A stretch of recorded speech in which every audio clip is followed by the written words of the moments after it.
10,000 ரூபாய் கொடுத்து இந்த மவுஸை நீங்க கண்டிப்பா வாங்காதீங்க. அது எதுக்காக அப்படின்னு இந்த வீடியோல நான் உங்களுக்கு சொல்ல போறேன். நாங்க ஏண்டா நடிச்சாமத்துல சுடுகாட்டுக்கு போகணும்.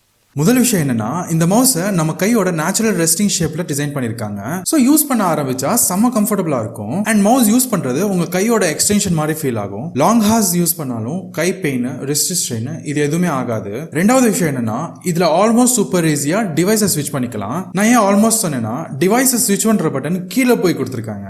அண்ட் யூஸ் பண்ணிக்கிட்டே டிவைஸை ஸ்விட்ச் பண்ண முடியாது. இந்த மாதிரி கையில எடுத்து தான் பிரஸ் பண்ணி டிவைஸ் ஸ்விட்ச் பண்ண முடியும். அண்ட் இதுல ஆல்ரெடி நிறைய பட்டன்ஸ் மேல கொடுத்துருக்காங்க. இன்னொரு பட்டன் ஸ்விட்ச் பண்றதுக்கு கொடுத்திருந்தா குறைஞ்சா போயிருப்பாங்க. இத ப்ளூடூத் மூலமாவும் கனெக்ட் பண்ணிக்கலாம். 2.4 GHz USB டாங்கலும் கொடுத்திருக்காங்க. மூணாவது விஷயம் என்னன்னா, இதுல எக்கச்சக்கமான பட்டன்ஸ் கொடுத்திருக்காங்க. அண்ட் இந்த பட்டன்ஸ் எல்லாம் ஈஸியா ஆக்சஸ் பண்ற மாதிரி தான் இருக்கு. லாகி ஆப்ஷன்ஸ் ஆப்ல ஒவ்வொரு பட்டனும் என்ன பண்ணணும்னு ஈஸியா நம்ம கஸ்டமைஸ் பண்ணிக்கலாம். அண்ட் மெயினா இந்த ஜெஸ்டர் பட்டன் தான் வேற மாதிரி இருக்கு. இதை இந்த மாதிரி மூவ் பண்ணிக்கிட்டே கிளிக் பண்ணா ஜெஸ்டர் ஆக்ஷன்ஸ் ட்ரிகர் ஆகும். சோ 4 டைரக்ஷன்ஸ்ல 4 ஆக்ஷன்ஸ் செட் பண்ணிக்கலாம். சோ இந்த ஜெஸ்டர் ஆப்ஷன்ஸ்ல டிஃபால்ட் செட்டிங்ஸ்ல வந்து இந்த மாதிரி டெஸ்க்டாப் ஸ்விட்ச் பண்ற மாதிரி தான் இருக்கும். நான் மல்டிபிள் மானிட்டர்ஸ் யூஸ் பண்றதுனால ஓபன்ல இருக்கிற விண்டோ நான் வேற மானிட்டர்ல ஸ்விட்ச் பண்ற மாதிரி நான் இதுல செட் பண்ணிருக்கேன். யாரா இவன் வாங்க கூடாதுன்னு சொல்லிட்டு எல்லாம் பாசிட்டிவா சொல்லிட்டு இருக்கான் அப்படின்னு தானே யோசிக்கிறீங்க.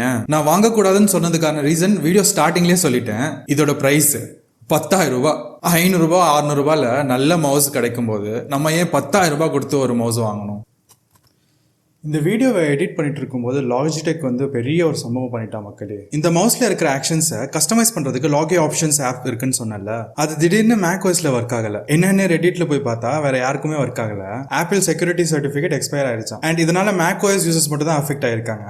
அண்ட் இந்த ஆப் ஒர்க் ஆகல அப்படின்னா மவுஸ் டிஃபால்ட் செட்டிங்ஸ்க்கு போயிடும். நம்ம செட் பண்ண எந்த கஸ்டமைசேஷன்ஸும் ஒர்க் ஆகாது. ஃபர்ஸ்ட் ஒரு விஷயம் சொல்லுங்க, ஒரு மவுஸ் ஏன் இன்டர்நெட்டுக்கு கனெக்ட் ஆயிருக்கணும்? செகண்டா, ஏன்டா லாஜிடெக் 10,000 ரூபாய்க்கு மவுஸ் விற்க தெரிஞ்சவனுக்கு உன்னோட ஆப்போட செக்யூரிட்டி சர்டிபிகேட் எப்போ எக்ஸ்பயர் ஆக போகுதுன்னு உனக்கு தெரியாதாடா?